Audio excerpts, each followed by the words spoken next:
Com a Revolução de 1930, o que acontece?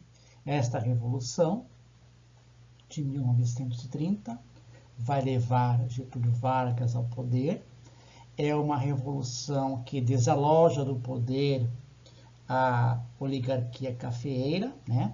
Aquele acordo político da política do café com leite se rompeu. Houve uma ruptura. Dessa ruptura, dessa crise das oligarquias cafeeiras, né? Minas Gerais parte para a oposição, forma a chamada Aliança Liberal para enfrentar o candidato do Partido Republicano Paulista, que é Júlio Prestes, né? E o candidato da Aliança Liberal é Getúlio Vargas. Como as eleições são fraudulentas, né? Vargas sai derrotado, dessa eleição sai vitorioso Júlio Prestes, mas ele não assume a presidência da República. Por quê? Porque o carro-chefe da Revolução, o carro da Revolução começou a andar, né? Vargas é o líder desta Revolução e há uma deposição do presidente Washington Luiz e Vargas assume o poder da República. Então, a Revolução de 30 encerra a República Velha,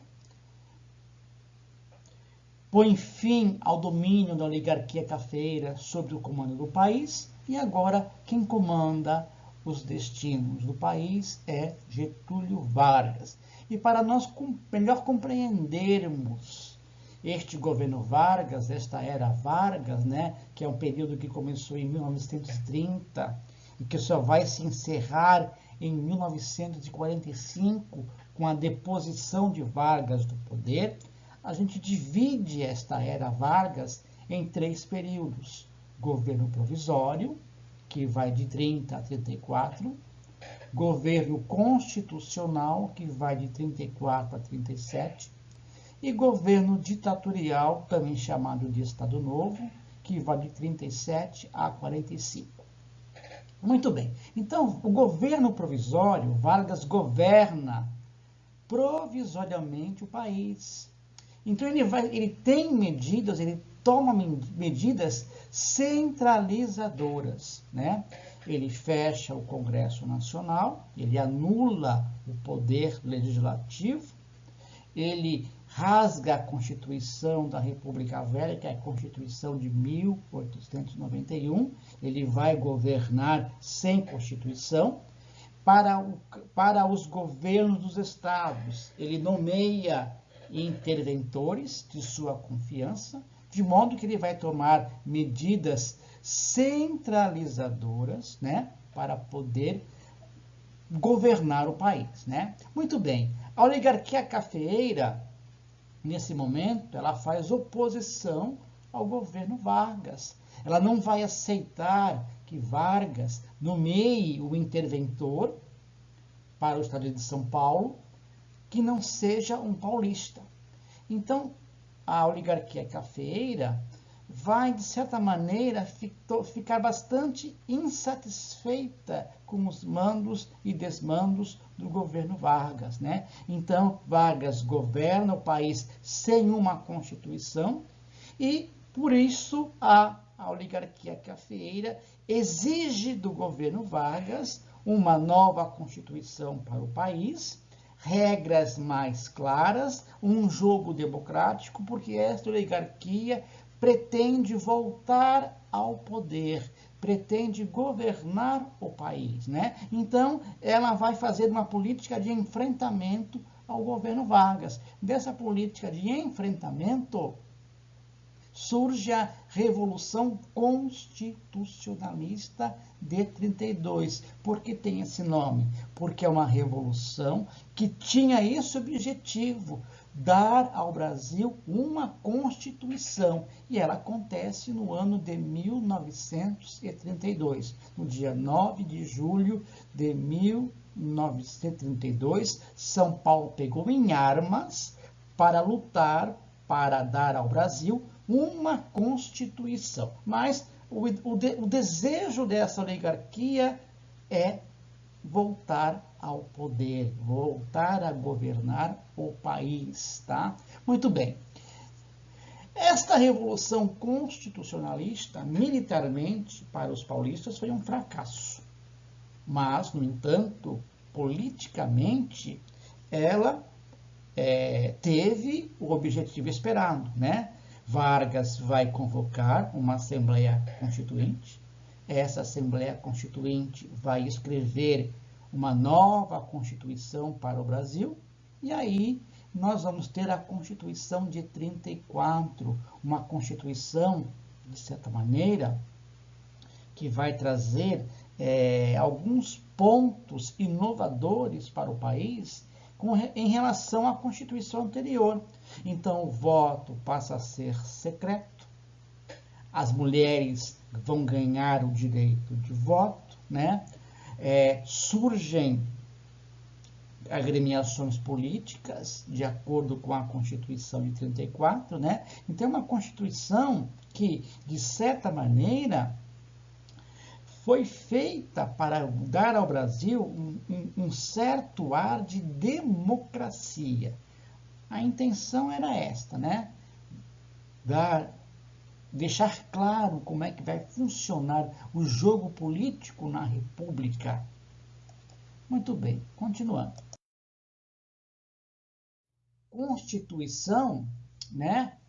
Ela vai eleger de maneira indireta Getúlio Vargas, né? Então, esse governo constitucional que se inicia agora é um governo marcado pela influência da Constituição de 34. Entretanto, Vargas não gosta muito dessa Constituição. Essa Constituição foi feita para que ele não pudesse governar, né? Então, ele vai, de certa maneira, ele vai fazer o jogo político, o jogo da política, né? E nesse momento surgem no Brasil agremiações políticas que trazem para o país, né, as influências político-ideológicas do que está acontecendo lá na Europa. Na Europa, nesse momento, eu tenho a ascensão do nazismo, a ascensão do fascismo e a expansão do comunismo. E, de certa maneira, os grupos políticos que aqui se formam são influenciados por essas ideologias, né? Então, eu vou ter a Aliança Integralista Brasileira, a AIB, de caráter fascista, né? Que vai combater, de certa maneira, a ideologia comunista. E nós temos a ANL, Aliança Nacional Libertadora, de influência comunista, que vai também combater este grupo fascista, mas também trama para derrubar Vargas do poder. Então surge lá um episódio chamado Intentona Comunista, que é uma tentativa de derrubar Vargas do poder, é uma quartelada, é um golpe que acontece dentro de quartéis de Rio de Janeiro, do Recife e de Natal. Então esta quartelada, ela fracassa, por isso o nome Intentona Comunista, ou seja, foi uma tentativa fracassada de derrubar do poder o governante. Mas Vargas se aproveita deste episódio da Intentona Comunista e vai usar esta ameaça comunista para preparar o seu golpe de Estado, que é dado em 1937. Então, ele dá este golpe de Estado e usa como pretexto o Plano Cohen, que é um falso plano comunista de tomada do poder, né? Então, ele aproveita deste fantasma, desta ameaça comunista para se manter no poder. E, novamente, um novo golpe, um golpe em 37, ele vai anular a Constituição de 34, ele vai se dar uma nova Constituição, que é a de 37, autoritária, conservadora que dá a ele plenos poderes para poder governar. Ele fecha o Congresso Nacional, ele fecha as Assembleias Legislativas, ele fecha as câmaras de vereadores, ele anula o poder legislativo e é um poder executivo de plenos poderes, de poderes autoritários. Vargas se mostra agora um ditador, semelhante ao que temos na Itália, o ditador Mussolini, semelhante ao que temos lá na Alemanha, Hitler enquanto ditador. A própria Constituição de 37 é uma Constituição que copiou basicamente a Constituição fascista da Itália, polaca, né?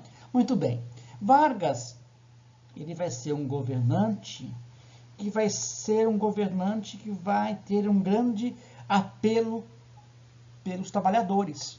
Ou seja, ele tem um apoio em cima desta massa trabalhadora. Ele faz leis trabalhistas contando com o apoio desta massa trabalhadora. Então surgem leis como a CLT, leis como a do salário mínimo, tá? E ele procura também fazer uma política voltada para a industrialização, para trazer para si, para o seu lado, a burguesia industrial. Então, ele procura modernizar o Estado brasileiro. Entretanto, é durante o Estado Novo, que começa lá na Europa a Segunda Guerra Mundial. O Brasil será influenciado por esta Segunda Guerra Mundial. O Brasil vai entrar na Segunda Guerra Mundial, né? E desta participação do Brasil na Segunda Guerra Mundial, começa o enfraquecimento político de Getúlio Vargas, né? Há uma contradição interna dentro do país. Enquanto que o Brasil está lutando na Itália contra as ditaduras nazi-fascistas, o Brasil é governado por um ditador. O Brasil fez uma aliança política, aliou-se com os Estados Unidos. Os Estados Unidos é uma democracia liberal. Quando acontece na Europa o fim da Segunda Guerra em 45, no dia 7 de maio de 1945, chega ao fim a Segunda Guerra Mundial na Europa, quem é derrotado são os regimes nazifascistas. E o regime político que é vitorioso é o regime da democracia liberal. Então, por pressão dos Estados Unidos, né, os pracinhas da FEB, quando voltam para o Brasil, voltam querendo a redemocratização do país. Então, vai ter uma luta interna para redemocratizar o país. Então, este enfraquecimento político de Vargas se dá dentro dessa circunstância histórica, né? A vitória da democracia liberal após o fim da Segunda Guerra Mundial vai provocar este enfraquecimento político de Vargas e aí ele é deposto. Há uma deposição, ele é deposto pelos militares. E aí há toda uma política de promoção da volta da redemocratização do país. De 1946, essa Constituição é uma Constituição que vai restabelecer a democracia no país, né? Então, eleições são feitas, eleições diretas para presidente, eleições para os governos dos estados e o funcionamento do Congresso Nacional. Então, o Brasil caminha para a normalidade democrática. É todo um processo de redemocratização que vai marcar este fim da era Vargas e o começo da chamada República Populista, a nossa quarta república, né? A república populista, marcada por este processo de redemocratização do país, que é interrompido em 1964,